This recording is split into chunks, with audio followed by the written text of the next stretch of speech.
మిథిలా రాజ్యంలో ఉత్సవ వాతావరణం. ఈరోజు సాధారణం కాదు, శ్రీరామనవమి.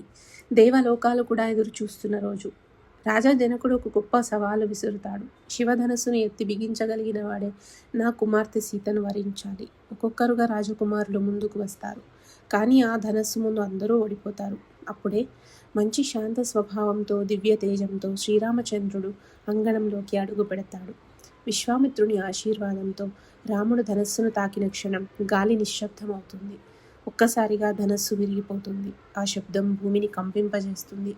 సీతాదేవి కళ్ళలో ఆనందం, భక్తి, ప్రేమ కలిసిపోతాయి. ఆమె ముందుకు వచ్చి జయమాలని రాముడి ముడిలో వేసే క్షణం అది కేవలం పెళ్లి కాదు, దైవిక కలయిక. అందుకే ఇప్పటికీ ప్రతి ఆలయంలో సీతారాముల కళ్యాణం ఘనంగా చేస్తారు.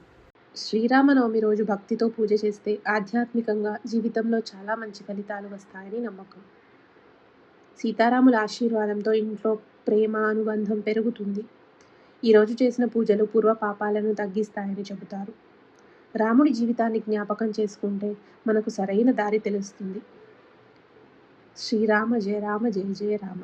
జయ శ్రీరామ్.